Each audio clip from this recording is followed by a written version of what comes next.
Hello guys, welcome to my channel. இன்னைக்கு 39வது episode தான் பார்க்க போகிறோம். வாங்க எபிசோட்குள்ளே போகலாம். பாட்டிக்கு இங்கே நடக்கிற பிரச்சனைலாம் எதுவுமே சமாளிக்க முடியல. அதனால் அவங்க பொண்ணு ஃபெமியை வீட்டுக்கு வர சொல்லியிருக்காங்க. இவங்க அவங்க பொண்ணுக்கு ரொம்ப நாளாக கால் பண்ணல போல். அவள் வந்ததுமே இத்தனை நாளாக கால் பண்ணக்கானா இப்போ மட்டும் எதுக்கு கால் பண்ணீங்கன்ற மாதிரி தான் கேட்குறா. உனக்கு சந்தர்ப்பம் கிடைக்கிறப்பெல்லாம் என்னை திட்டிகிட்டே தான் இருக்கிற. அம்மா, உனக்கு எப்படி இங்கே நடக்கிறதெல்லாம் தெரியுன்ற மாதிரி அவங்க அம்மா கேட்குறாங்க. எனக்கு எப்படி தெரிய போகுது, அண்ணா தான் சொன்னாருன்ற மாதிரி அவள் சொல்கிறா. உங்கள் 3 பேத்தால தான் இந்த வீட்டோட நிம்மதியே போயிடுச்சு. எப்போ பார்த்தாலும் நீங்கள் 3 பேரும் அடிச்சுக்கிட்டே தான் கிடக்குறீங்க. சாய்க்கா என்னடானா அவளோட பங்கு அவள் கேட்டுட்டு உட்காந்துருக்கிறா. ஹபீப் என்னன்னா வீட்டில் பிரச்சனை பண்ணிக்கிட்டே இருக்கிறான். இப்போ என்ன பிரச்சனைனா ஃபாக்கிரும் ஹபீபும் சண்டை போட்டுட்டு தான் கிடக்குறாங்க. ஹபீபும் சொல்கிறத புரிஞ்சுக்கிறதே இல்லைன்ற மாதிரி பாட்டி சொல்கிறாங்க. உடனே ஃபெமி ஹபீப் தான் சப்போர்ட் பண்ணிட்டு இருக்கிறா. ஹபீப் மேலே என்ன தப்பு இருக்குது, அவர் கரெக்டாக தான் நடந்துட்டு இருக்காரு.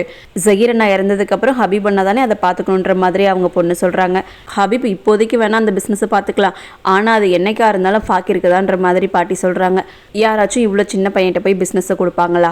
ஜஹீரனா இருந்த வரைக்கும் ஃபாக்கிரை திட்டிக்கிட்டே தான் கிடப்பாங்க. ஒழுங்காக வேலை செய்ய மாட்டேங்கிறான், ஒழுங்காக படிக்க மாட்டேங்கிறான்ட்டு. அவன் இப்பயும் அப்படி தான் இருக்கான். சரி, மேரேஜ் பண்ணி வச்சாவது அவன் திருந்துவான்ட்டு தான் அவனுக்கு மேரேஜும் பண்ணி வச்சாங்க. ஆனால் எந்த மாற்றமும் வந்த மாதிரி எனக்கு தெரியலன்ற மாதிரி அவங்க பொண்ணு சொல்கிறா. வீட்டில் இவ்வளோ பிரச்சனை நடந்துட்டுருக்கு, நீயாச்சும் வந்து ஏதாச்சும் பண்ணுவேன்னு தான் உன்னை கூப்பிட்டேன், ஆனால் நீ அதை பற்றியே கண்டுக்க மாட்டேங்கிறன்ற மாதிரி அவங்க அம்மா சொல்கிறாங்க. நான் சொல்லி இந்த வீட்டில் யாராச்சும் கேட்க போகிறாங்களா? எல்லாம் அவங்களோட இஷ்டத்தை தான் பண்ணிகிட்ருப்பாங்கன்ற மாதிரி அவங்க பொண்ணு சொல்கிறா. அவளோட குறைய தான் சொல்லிகிட்ருக்கா. நான் இங்கே வந்தால் யாரும் என்னை கண்டுக்கிறது கிடையாது. சாய்க்காவோ எனக்கு ஃபோன் பண்ணுறதும் கிடையாது, இங்கே வந்தாலும் பேசுகிறது கிடையாது, ஏன் பொண்ணை பற்றி யாருமே விசாரிக்கிறதும் கிடையாதுன்ற மாதிரி புலம்பிட்டு தான் இருக்கிறா. ஆம்னா ஃபாக்கிரை கொஞ்சம் கொஞ்சமாக அவாய்ட் பண்ணிட்டு தான் வரா. ஃபாக்கிர் கால் பண்ணால் எடுக்கிறதில்ல, மெசேஜுக்கும் ரிப்ளை பண்ணுறதில்ல. ஃபாக்கிரும் தொடர்ந்து கால் பண்ணிக்கிட்டே தான் இருக்கான். ஒரு கட்டத்தில் ஆம்னா எடுத்துடுறா. நான் காலையிலேருந்து உனக்கு கால் பண்ணிகிட்டே இருக்கேன், நீ ஃபோனே எடுக்க மாட்டேங்கிற, மெசேஜுக்கும் ரிப்ளை பண்ண மாட்டேங்கிற, உன்னை பார்க்கறதுக்கு ஸ்கூலுக்கு வந்தேன், அப்பயும் உன்னை பார்க்க முடியலன்ற மாதிரி ஃபாக்கிர் சொல்கிறான். நான் பிஸியாக இருந்திருப்பேன், அதனால் எடுக்க முடியல அப்படின்ற மாதிரி அவள் சொல்லிடுறா. நான் உன்கிட்ட கொஞ்சம் பேச வேண்டியது இருக்குன்ற மாதிரி ஃபாக்கிர் சொல்கிறான். அதே மாதிரி ஆம்னாவும் நானும் உன்கிட்ட கொஞ்சம் பேசுகிறது இருக்குன்ற மாதிரி சொல்கிறா. என்னன்னு கேட்குறதுக்கு நான் இன்னும் 1 மந்தில் அமெரிக்கா போய் படிக்க போகிறேன்ற மாதிரி சொல்கிறா. என்ன சொல்லிட்டு இருக்க நீ போயிட்டா நான் எப்படி தனியாக இருப்பேன்? நீ இருக்கிற வரைக்கும் எல்லா விஷயத்தையும் நான் உன்கிட்ட தான் ஷேர் பண்ணுவேன், இப்போ நான் யார்கிட்ட ஷேர் பண்ணுவேன்? அதை விட உன்னோட ஸ்டடீஸ் என்ன ஆகுறது, இப்போ பாதியில் விட்டுட்டு போனான்ற மாதிரி அவன் கேட்குறான். நான் எப்படி இருந்தாலும் இன்னும் கொஞ்சம் வருஷம் கழிச்சு போகிறது தான், அதை இப்போவே போகிறேன், எங்கள் வீட்லேயும் முடிவு பண்ணிட்டாங்க, நான் போக தான் போகிறேன்ற மாதிரி அவள் சொல்கிறா. ஃபாக்கிர் எவ்வளவோ சொல்லி பார்க்குறான். நீ போயிட்டா நான் இங்கே தனியாக தான் இருப்பேன்ற மாதிரி சொல்கிறான்.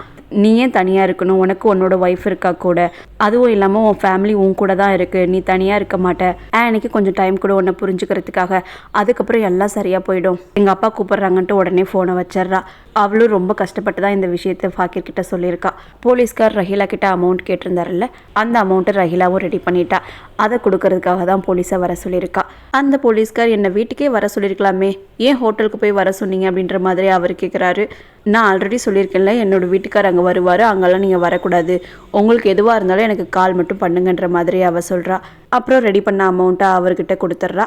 அமௌண்ட்டை கொடுத்துட்டு எனக்கு நீங்கள் ஒரு உதவி பண்ணணும், என்னால் இந்த கோழி கூண்டு மாதிரி இருக்க வீட்டில் வாழ முடியாது, எனக்கு ஹபீப் வீட்டில் இருக்கிறதுக்கு எல்லா ரைட்ஸும் இருக்குது, அதுக்கு நீங்கள் தான் ஹெல்ப் பண்ணணுன்ற மாதிரி கேட்குறா.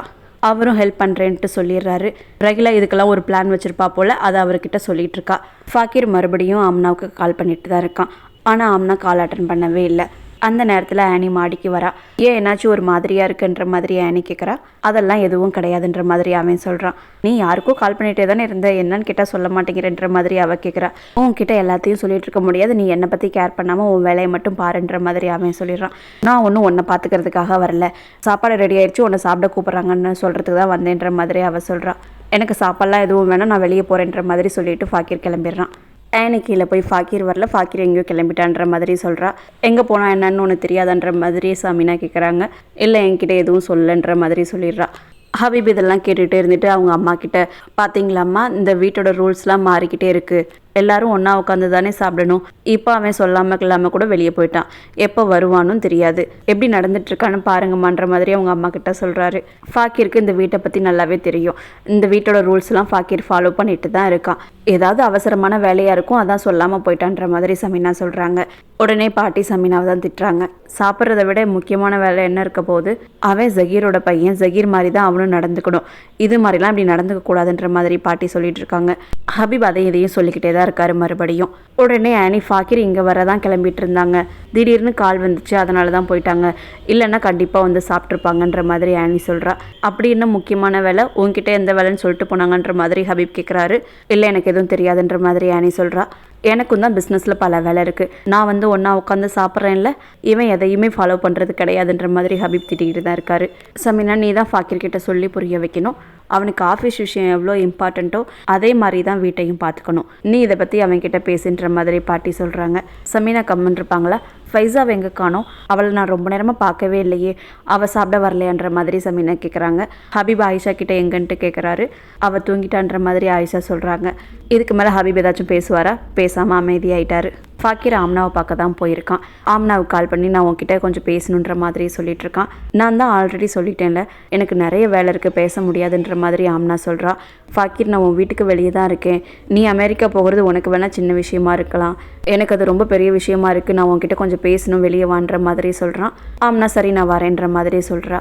ஆனி எல்லாரும் முன்னாடி அவங்க அப்பாவை எதிர்த்து பேசினது ஹபீப்க்கு கொஞ்சம் கூட பிடிக்கல. ஹபீப் ஆயிஷா கிட்ட தான் சண்டை போட்டுட்ருக்காரு. உன்னோட பொண்ணை பார்த்தியா எப்படி எல்லாரும் முன்னாடி என்னை எதிர்த்து பேசினான்ற மாதிரி கேட்குறாரு. ஆனி அப்படிலாம் எதுவும் சொல்லலையேன்ற மாதிரி ஆயிஷா சொல்கிறாங்க. அவள் எதுவும் சொல்லலையா, அவளோட ஹஸ்பண்ட்காக ஏன் முன்னாடி எதிர்த்து நிற்கிறா அப்படின்ற மாதிரி ஹபீப் சொல்கிறாரு. என்னதான் உங்களுக்கு பிரச்சனை, ஃபாக்கிர் ஆனியோட ஹஸ்பண்ட், ஆனி ஃபாக்கிருக்கு தான் சப்போர்ட் பண்ணுவான்ற மாதிரி ஆயிஷா சொல்கிறாங்க. அப்போது நான் யார், நான் ஆனியோட ஃபாதர் இல்லையா, அவள் எனக்கு தானே சப்போர்ட் பண்ணணுன்ற மாதிரி ஹபீப் கேட்குறாரு. ஃபாக்கிரும் உங்களோட ஃபேமிலி தானே, அதனால தானே ஆனியை மேரேஜ் பண்ணி கொடுத்தீங்க, இப்போ எதுக்காக இப்படி பேசிகிட்டு இருக்கீங்கன்ற மாதிரி ஆயிஷா கேட்குறா.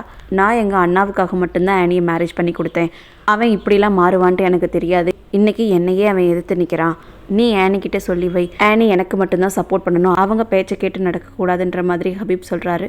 இப்போ தான் உங்கள் பொண்ணுக்கு நீங்கள் அப்பான்னு தெரியுதான்ற மாதிரி ஆயிஷா கேட்குறா.